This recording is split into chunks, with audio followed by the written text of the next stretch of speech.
Alright, here we go. Game 2. I would like to play first. Unfortunately, that's another mulligan on the play. And that's slightly better hand, but not much better.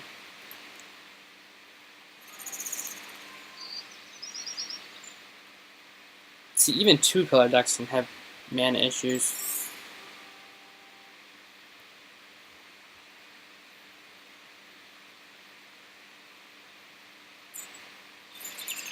Oh boy. That's not good for us.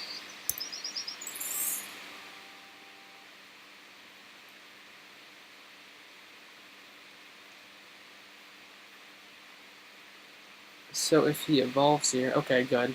He didn't have a 2-drop.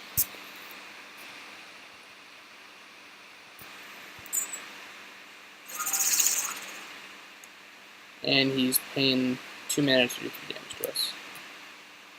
Okay.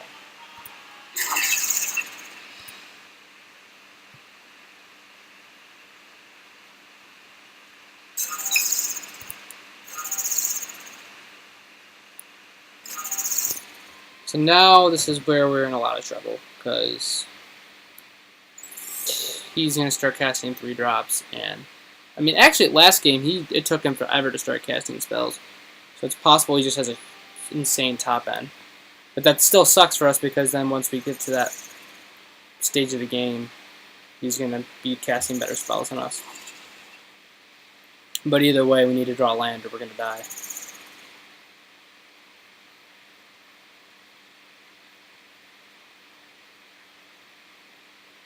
So next time he can 4 us.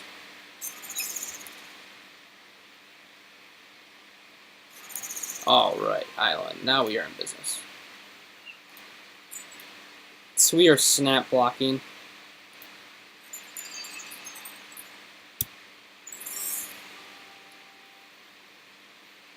I mean, he can pump into a 4-2, but we still trade.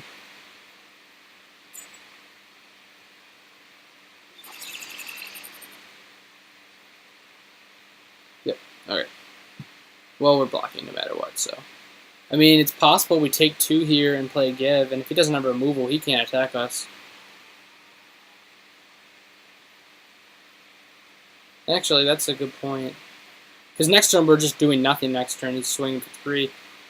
But, I mean, if we don't draw land. But if we do draw land, then we play the Thrashing Moss Dog. So it gives us a play no matter what next turn if we don't block. And I think it's worth, yeah, it's worth 2 points of damage. I mean, the only reason I don't want to do that is because Experiment 1 can keep getting bigger. But it's not going to get bigger than a 5/5.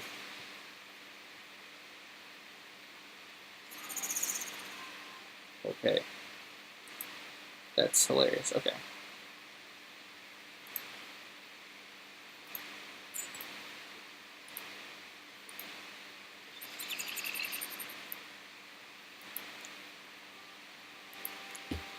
We can actually take next turn, draw 3.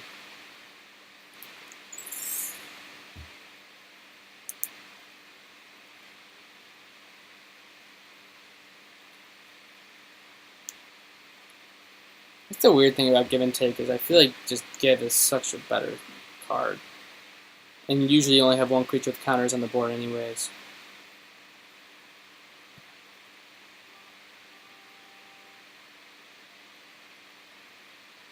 I think I blocked the Experiment 1 because this is... He can keep getting this back. And Experiment 1 can get bigger. And we're taking 1 extra point of damage, but I think that's worth it. Either way, there's a good chance he just blood rushes something. 5 cards and then 5 mana up.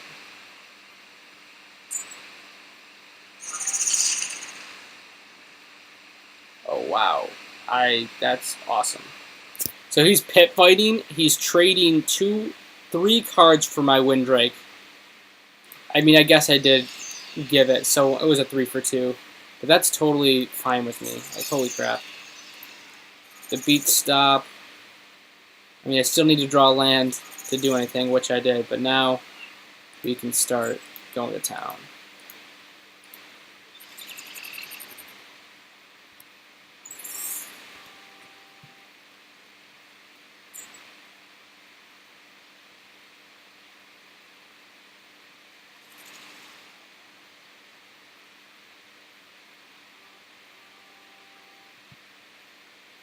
Oof. And that's something I totally lost. Doesn't even answer. Well, we're not blocking.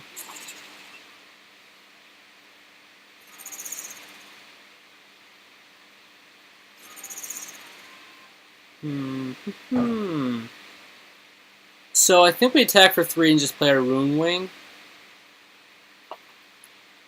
Or...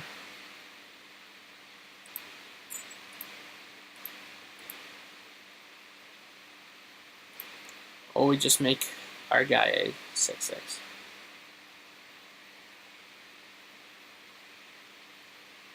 If we play Rune Wing and we don't attack, we can basically trade one of our cards for his Crasher. Because only... oh, actually, no, we trade 2. Yeah, so...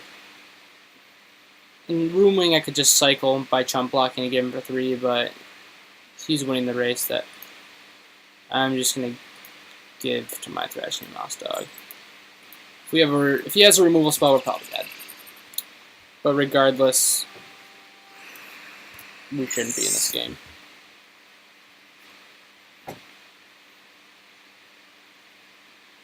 Oh boy, he's at 7 mana, hasn't been casting any spells. Alright, that's good news.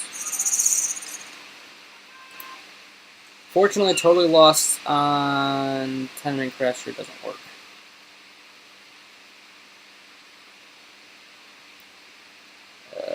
Just play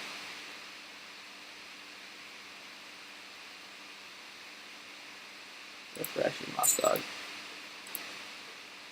Yeah, now we play the Flyer. Because then we can start actually getting in there.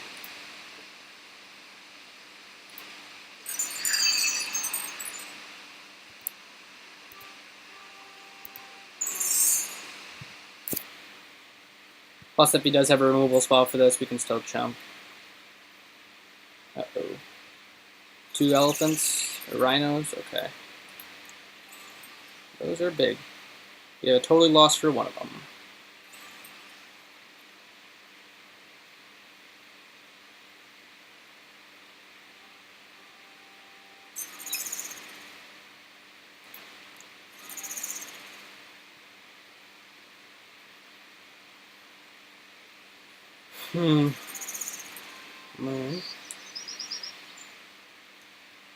Yeah, so there's nothing we can play that's relevant here. So we just pass, and we totally lost one of his rhinos.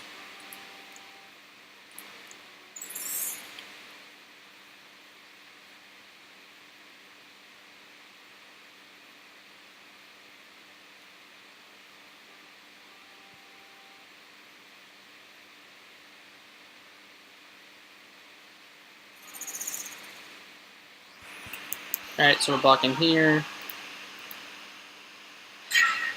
Here.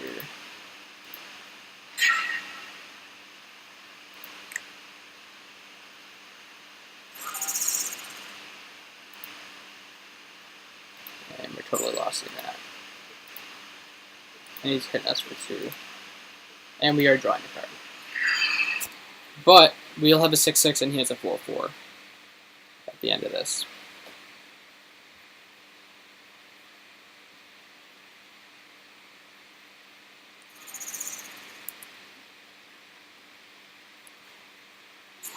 Should have left blue up, by the way. In case I drew the 1+1 card. Alright, so next turn we can play both our guys.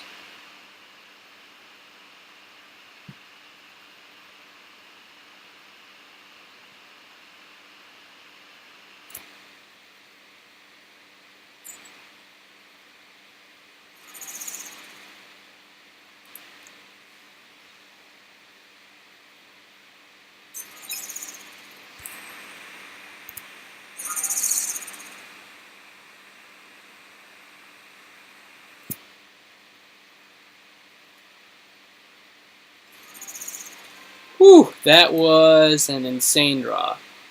And that's what we're playing. So we get to play this plus a 4/3 flyer.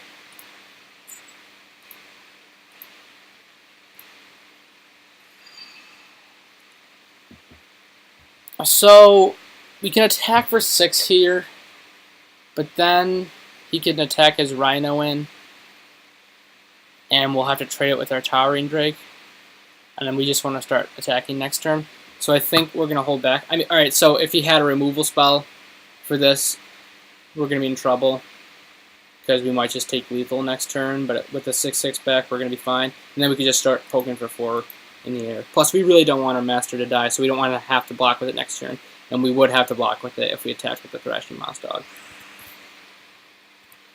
Alright, F6, F6.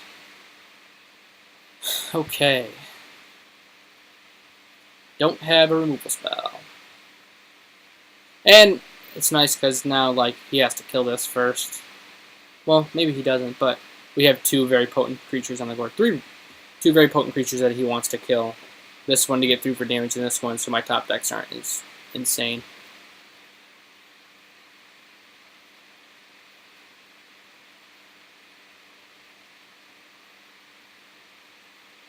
Looks like he's a little flooded. But that's what we had. When we were stuck on mana, we had to hope he would get unlucky.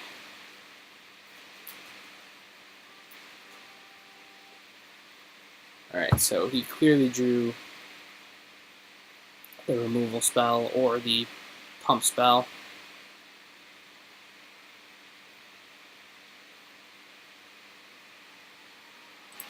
So I block this here, and I block this here. So this puts me at dead to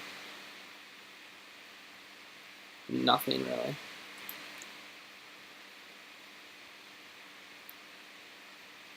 I think he thinks Pit Fight works a different way.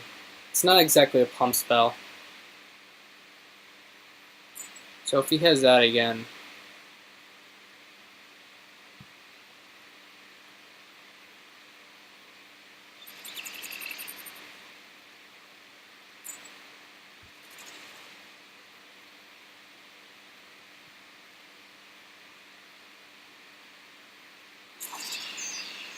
Okay. So he just Blood Rush 2 things.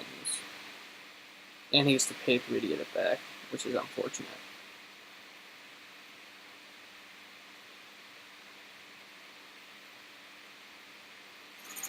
Alright, we really want to draw a removal spell.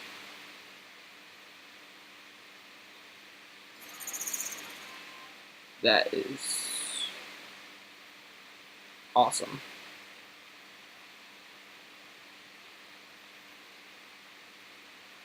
That is sweet. Okay. So he had the +3/+1 card, so we can make his thing a 5/4, and our 3/6 will get it, so we can attack with Biomancer.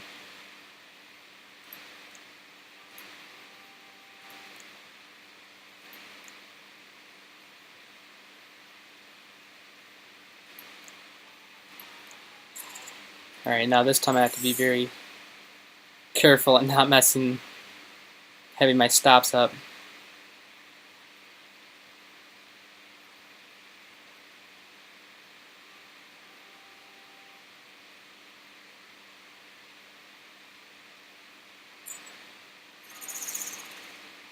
Yep, he's in for a surprise.